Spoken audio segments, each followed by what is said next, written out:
Moses dies, and then we enter into the book of Joshua, and when God told Joshua, that my servant Moses is dead. Now rise and go. Whatever the sole of your feet tread upon is yours. Those scriptures right there in Joshua chapter 1. And then they go and pursue the land. He said, pursue it. So right now we actually at a point where the Jewish people have been so oppressed, right? They've been so oppressed for years and years and years. And remember, this goes back all the way into Genesis chapter 12. I think even around that time when God gave Abraham the promise that his people was going to be blessed and all those sorts of things. But then God also told him that your sons, your children, is going to go into bondage for 400 years. Okay? And then you end up having what's called the patriarchs, Abraham, Isaac, and Jacob. I'm saying a lot of stuff, so if you don't know this, you might just want to be writing that stuff down, because I'm about to go hard. I'm trying to catch you up. Now you got Abraham, Isaac, Jacob. Man, see, it's hard just naming those names and not start trying to fill in. Now, in the Hebrew, Abraham's name is Avraham, right? Avraham. In the Hebrew, Isaac's name is Yitzhak. Yitzhak.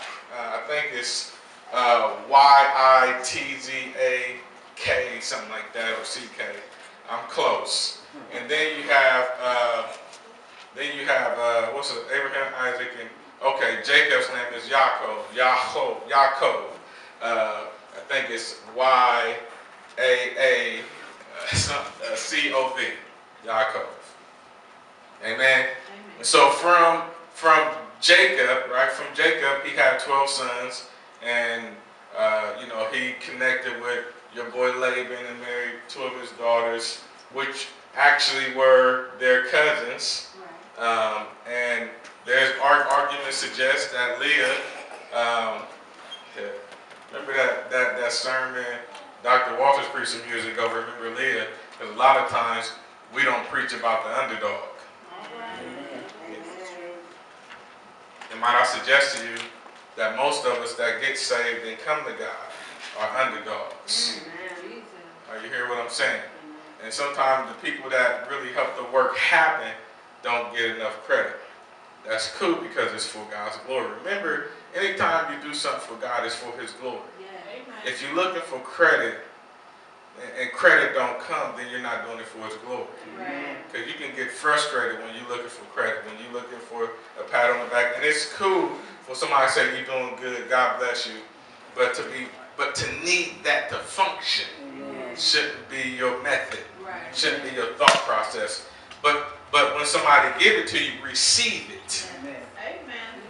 Are you hearing what I'm saying? Receive it. So I do my best to stay as humble as I can, because when God gives you something, the Lord can give and the Lord can take away. Amen. You get what I'm saying? So you got Abraham, Isaac, and Jacob. Jacob had 12 sons, and he ended up having a son.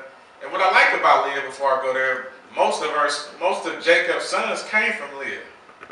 That's a whole other conversation. Yeah. But however, Jacob ended up having a son. At this time, was the youngest son. His name was Joseph. Now think about this. At some point in your life, and all of our life, everybody in this room, everybody on earth, at one time was the youngest in their family. Amen. Y'all catch that next week. At some point, we were all the youngest in our families.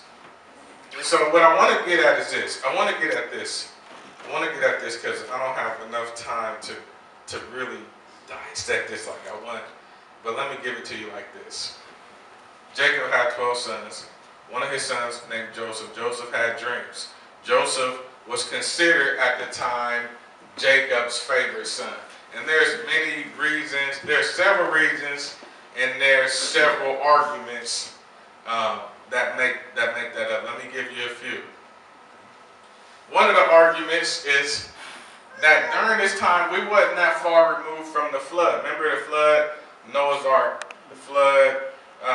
Noah's son, I think it was Shem, has started like a teaching school to teach people about God. So we wouldn't forget about God. That makes sense? So he had like this school with people that were righteous and wanted to learn more about God came and he taught them.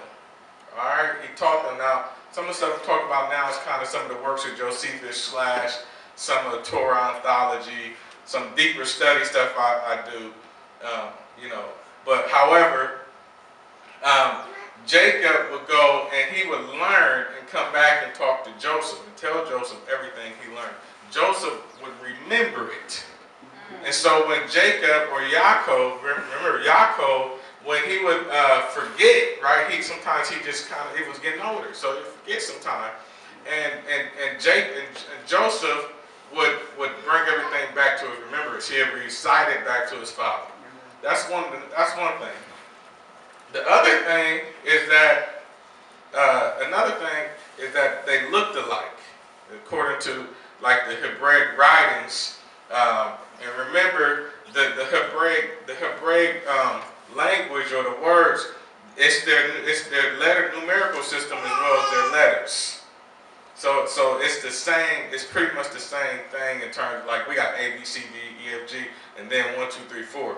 Their A, B, C, D, E, F, G. Their alphabet is also their numerical system as well. That makes sense? Oh my goodness, I'm so far from Exodus. I'm trying to get y'all to the plagues. Okay, so then Joseph also hung around him a lot. Somebody around you, like, you're gonna show them some favoritism, right?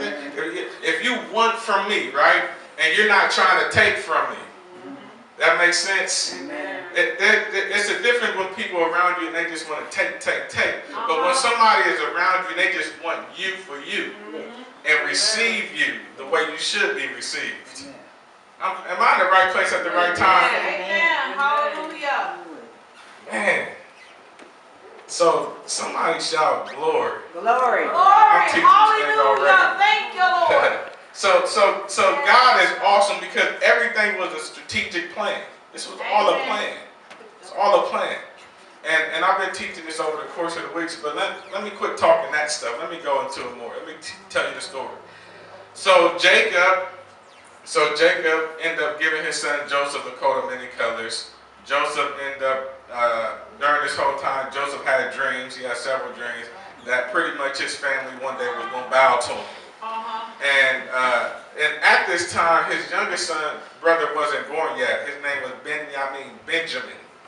And one of my favorite scriptures in the Bible is later on in Genesis, when Jacob finally gets to Egypt, and when the brothers get to Egypt during the famine, and Joseph said, hey, you know what, go back, because his brothers was like, we got another brother. You got another brother? Go back and get him. And then they said, but before you go, leave Simeon here. Amen. Leave Simeon here, but I need you to go back and go bring Benjamin. And Joseph slipped some money in their pocket. These dudes are scared. Reuben and them. Make a long story short, get back to Jacob, explains to Jacob what happened. And he said, Joseph is not. Simeon is not. Now you want Benjamin? Right? I mean, you got to think, this is crucial. So now he interpreting all these dreams. He not interpreting, but he's sharing his dreams. Now, the hard part about being a dreamer, and one of the hardest parts of being a dreamer is not sharing it. That's right. Come on. Let me write that down. Amen. Come on, don't it just like wake you up at night? You just feel like you just want to share with somebody. And the moment you share it, you put it out in there in the atmosphere for the enemy to kind of just start working on that thing. Amen.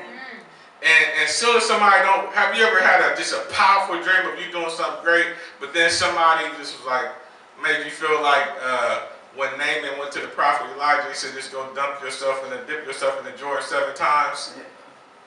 You hear what I'm saying? It's like, okay, so you're just going to tell me to go dip. Right.